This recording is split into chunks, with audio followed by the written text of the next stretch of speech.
Have you ever wondered why doctors ask you to fast before a cholesterol test?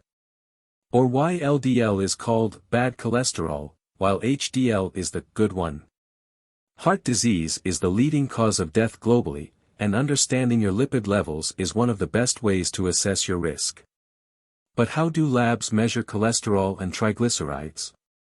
And why do different methods sometimes give different results? In this video, we'll break down how lipid testing works, why accuracy is critical, and how cutting-edge advancements are improving heart disease prevention. Stick around to the end, where we discuss what the future of lipid testing could look like, and how it could affect you. Lipids and lipoproteins are essential indicators of coronary heart disease, CHD, risk. That's why measuring them is a key part of both medical research and clinical practice. But here's the challenge: unlike some lab tests, individual laboratories can't just set their own reference points for lipid levels. Instead, national decision cut points, developed by the National Cholesterol Education Program, NCEP, are used to assess CHD risk. These cut points are based on extensive epidemiological and intervention studies, ensuring they're backed by real-world data and cost-effectiveness research. To make sure results are consistent across different labs and over time, standardization programs have been put in place. Initially, these programs focused on research labs conducting major studies. Now, they've expanded to include diagnostic manufacturers and routine clinical laboratories. This ensures that when a patient's lipid levels are assessed, the results are accurate, reliable, and comparable nationwide. When it comes to cholesterol testing, sample collection is crucial. Blood samples should be taken after at least 12 hours of fasting, especially for triglyceride testing. If testing isn't done immediately, the sample can be stored at 4 degrees Celsius for a few days without affecting results. In the past, cholesterol measurement involved strong acids like sulfuric and acetic acids, often mixed with other chemicals to produce a measurable color change. However, these methods lacked specificity. Scientists later refined the process by using hexane extraction and the Lieberman-Burchard reaction, a chemical test involving sulfuric and acetic acids. Today, cholesterol testing has gone high-tech. The gold standard is gas chromatography mass spectrometry, GCMS, which specifically measures cholesterol without detecting related sterols. This method aligns with the definitive method developed by the U.S. National Institute of Standards and Technology, ensuring unparalleled accuracy. Most clinical labs now use enzymatic reagents instead of strong acid reactions. Why? Because enzymes offer greater specificity, improved accuracy, and are safer for automated chemistry analyzers. Here's how it works. 1. Cholesterol ester hydrolase breaks down cholesterol esters, which make up 2/3 of circulating cholesterol, into free cholesterol. 2. Cholesterol oxidase then reacts with the free cholesterol, producing hydrogen peroxide, H2O2. 3. Finally, horseradish peroxidase uses H2O2 to generate a color reaction that can be measured by a spectrophotometer at around 500 nanometers. This method is highly reliable, but there's a catch: it can be affected by substances like vitamin C and bilirubin, which interfere with the peroxidase reaction. To counteract this, modern commercial reagents include additional enzyme systems to eliminate such interferences. Measuring serum triglycerides alongside cholesterol helps detect genetic disorders, metabolic conditions, and cardiovascular disease, CVD, risk. Additionally, triglyceride values are commonly used to estimate LDL-C using the Friedewald equation. Like cholesterol measurement, triglyceride testing relies on enzymatic reactions. These reactions always begin with lipases, enzymes that break apart fatty acids from the glycerol backbone. The freed glycerol then enters one of several enzymatic sequences to produce a measurable result. In earlier methods, triglyceride levels were measured using glycerol kinase and pyruvate kinase, leading to a UV-based reaction where NADH was converted to NAD. However, this method had significant issues. It was susceptible to interference from side reactions. The UV endpoint was not ideal for modern analyzers. Because of these challenges, labs switched to a more reliable approach. The current method still uses glycerol kinase, but now pairs it with glycerophosphate oxidase and couples it to the same peroxidase color reaction used for cholesterol testing. This makes the test more precise and easier to integrate into automated lab equipment. Here's a major challenge with triglyceride testing: endogenous free glycerol is always present in serum, leading to an overestimation of triglyceride levels by 10 to 20 mg per deciliter in most cases. For some patients, especially those with diabetes, liver disease, or certain medications, free glycerol levels can be even higher. This means labs need correction methods to get more accurate triglyceride values. 3 common approaches are used. 1. Double cuvette blank. A second parallel measurement is taken using the triglyceride reagent without the lipase enzyme. This measures only free glycerol, which is then subtracted from the total measurement. 2. Single cuvette blank. The test starts without lipase, allowing an initial blank reading for free glycerol. Then, lipase is added, and a second reading is taken to calculate the net triglyceride value. 3. Calibration blanking. Instead of extra steps, some manufacturers adjust calibrator set points to automatically compensate for the average free glycerol content in patient samples. Most of the time, calibration blanking is accurate enough for routine testing and keeps costs lower. However, a few samples may still be slightly undercorrected, but the results are still better than without any adjustment.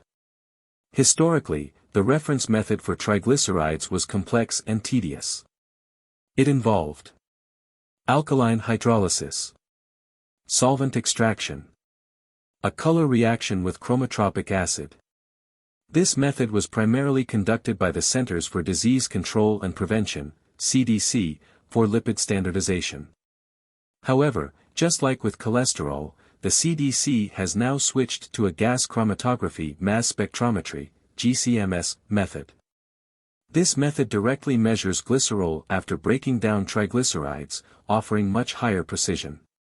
That said, there's an interesting caveat: while accuracy is crucial for cholesterol measurements, triglycerides naturally fluctuate significantly in the body.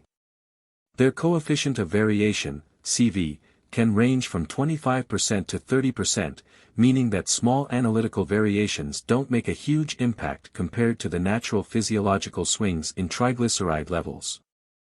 How lipoproteins are separated.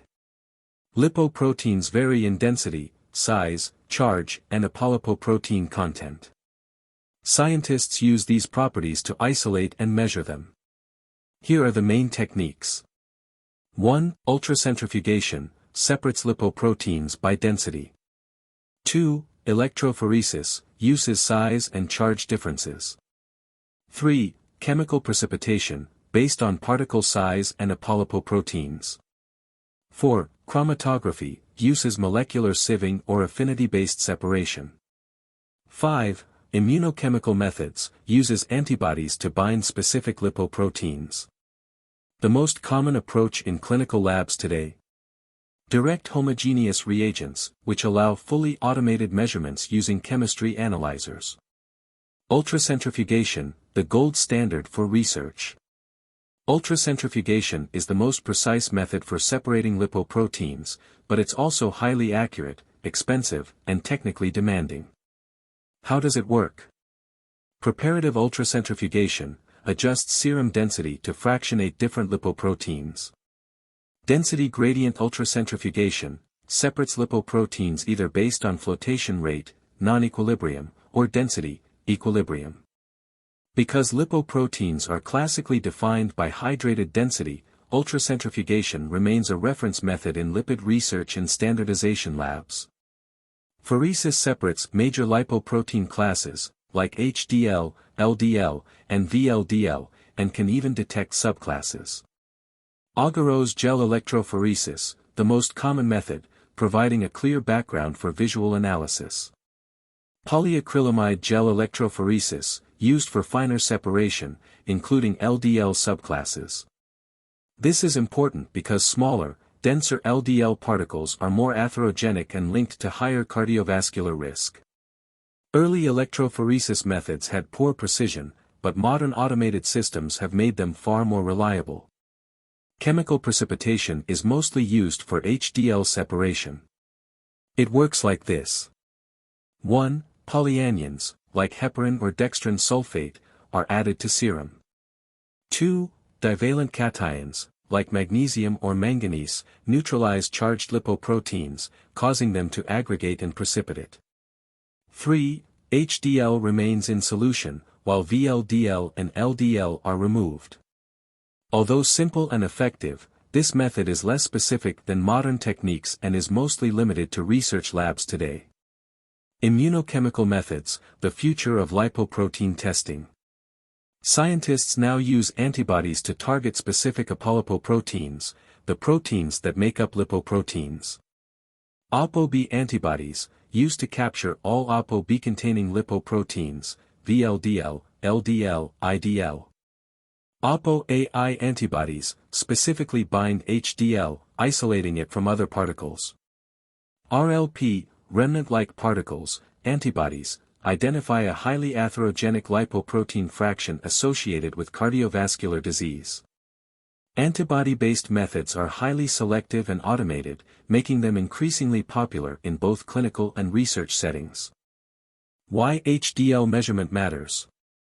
In the earliest cholesterol guidelines, HDL wasn't a major focus.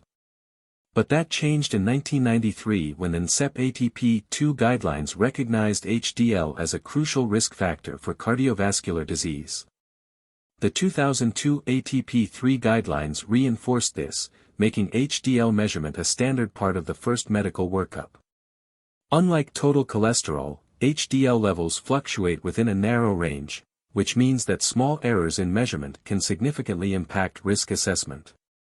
That's why achieving accuracy and consistency is essential. For many years, HDL was measured using chemical precipitation, a two-step manual process.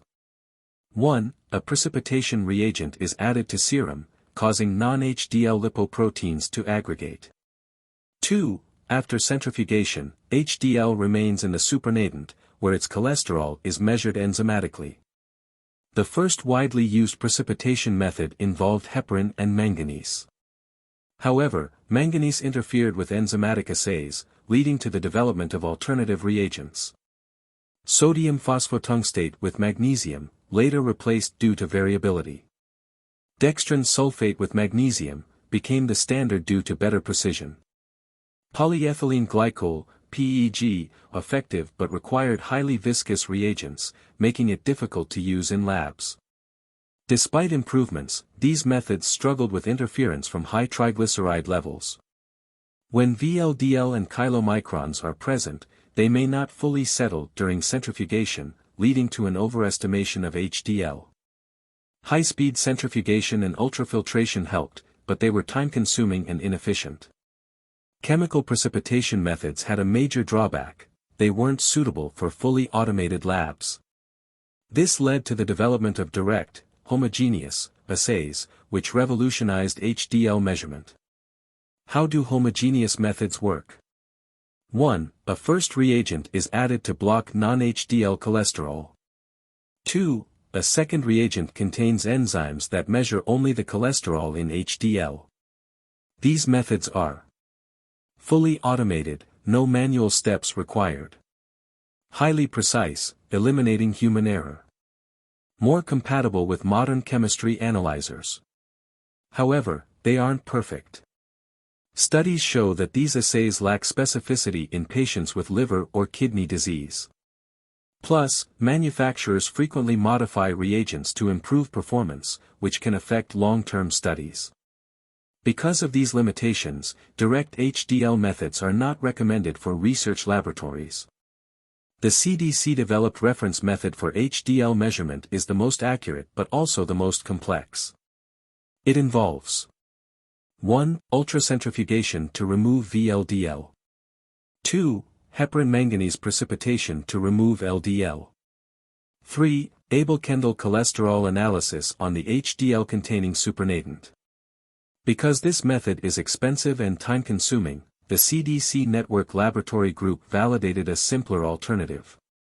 Direct dextrin sulfate precipitation plus Abel-Kendall cholesterol analysis, a balance between accuracy and practicality. We all know LDL-C as the bad cholesterol, but did you know that measuring it accurately is far more complex than just getting a routine blood test? The most precise way to measure LDL cholesterol is a method called beta quantification. It's a two-step process that combines ultracentrifugation, separates VLDL and chylomicrons by density. Chemical precipitation, removes HDL from the sample. How does it work? 1. Ultracentrifugation at 1.006 grams per milliliter separates VLDL and chylomicrons. 2. The infernate, bottom layer, is recovered and treated with a precipitation reagent to remove HDL. 3. LDL-C is then calculated as the cholesterol left in the infernate after subtracting HDL-C. This method is highly accurate but time-consuming and expensive, making it practical only in specialized lipid labs. Despite its complexity, beta quantification remains the reference method for LDL measurement. Since ultracentrifugation isn't practical for most clinics, a simpler method was introduced, the Friedewald equation. This method requires three basic measurements. Total cholesterol. HDL cholesterol, measured after precipitation or direct methods. Triglycerides. The equation assumes that VLDL cholesterol is roughly 1/5 of triglycerides, which works well in most patients. However, it fails in certain conditions, such as triglycerides over 400 mg per deciliter. Chylomicron-rich samples. Type 3 hyperlipoproteinemia, beta VLDL abnormalities. Despite its limitations, the Friedewald equation is widely used in clinical practice and is part of the ASCP cholesterol guidelines. However, experts have raised concerns about its accuracy in routine labs. The equation relies on three separate measurements, and small errors in any of them can compound into a larger error in LDL-C estimation. To meet the ASCP's precision goal of 4% coefficient of variation, CV, for LDL-C, laboratories would have to be twice as precise with their total cholesterol, HDL-C, and triglyceride measurements, something most routine labs struggle to achieve. Because of these limitations, researchers developed direct LDL-C assays, similar to the homogeneous assays for HDL-C. How do they work? A first reagent is added to block non-LDL lipoproteins. A second reagent quantifies only LDL cholesterol. These assays aim to automate the LDL measurement process, improve precision compared to the Friedewald equation, eliminate errors caused by high triglycerides. However, separating LDL with high specificity has been more challenging than for HDL. Early evaluations of direct LDL methods have shown mixed results, especially in patients with unusual lipid profiles, such as liver or kidney disease. More research is needed to determine their accuracy across diverse patient populations. Not all lipid tests happen in specialized labs. Advances in technology have led to compact analysis systems that allow cholesterol and triglyceride testing at the bedside, in clinics, and even at home. First-generation systems, 1980s large machines measuring cholesterol and triglycerides separately. Modern systems, smaller, more advanced devices that perform lipid panels from a fingerstick sample. Measure cholesterol, triglycerides, HDL-C, and glucose simultaneously. Offer reasonable accuracy for point-of-care testing. Some non-instrumented systems even allow quick lipid checks without the need for a laboratory setting. While these devices aren't yet as precise as laboratory methods, they provide a convenient alternative for routine screenings. Lipids are naturally insoluble in blood, so the body packages them into lipoproteins, which contain apolipoproteins. These proteins increase lipid solubility, help transport cholesterol and triglycerides, play a role in cardiovascular risk. 3 apolipoproteins are of particular clinical interest. ApoB, found in LDL and VLDL, directly linked to the number of atherogenic particles. Some experts believe it's a better predictor of heart disease than LDL-C. ApoAI, the major protein in HDL, often measured as an alternative to HDL-C. LPA, a variant of LDL, considered an independent risk factor for heart disease. While these markers aren't always part of standard cholesterol tests, they can be useful for managing high-risk patients. Apolipoproteins are primarily measured using immunoassays, which detect specific proteins using antibodies. Common techniques include turbidimetric and nephelometric assays, use light scattering to quantify ApoB and LPA.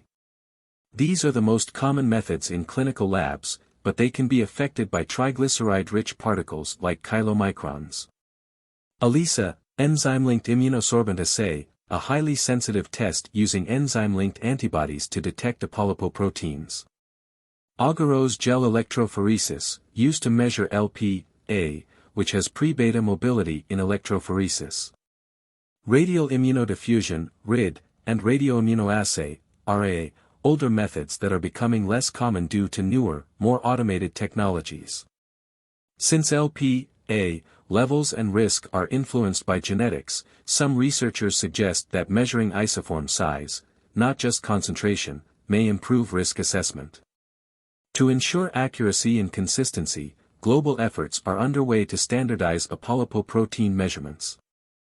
Phospholipids are essential components of cell membranes and lipoproteins, but they're not commonly measured in routine lipid panels. Why? Because studies have shown that they don't add much value for predicting heart disease risk. However, in research settings, phospholipids such as lecithin, lysolecithin, and sphingomyelin can be measured using an enzymatic reaction sequence involving phospholipase D, choline oxidase, horseradish peroxidase.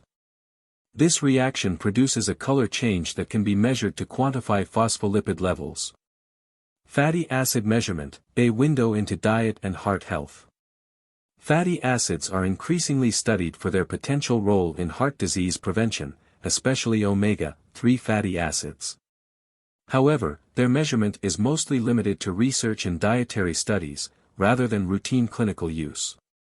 The gold standard method for fatty acid analysis is gas-liquid chromatography, which involves extraction of fatty acids from a blood sample, alkaline hydrolysis to break them down, conversion into methyl esters for easier detection. Common fatty acids measured include saturated fats, laurate, myristate, palmitate, stearate. Monounsaturated fats, palmitoleate, oleate. Polyunsaturated fats, linoleate, arachidate, arachidinate. While fatty acid analysis isn't routine, it could become more relevant as research continues into the impact of diet on cardiovascular health. Lipid testing is more advanced than ever, and accurate results save lives. So, what's your cholesterol level? Let us know in the comments. Like and subscribe for more science-backed health insights.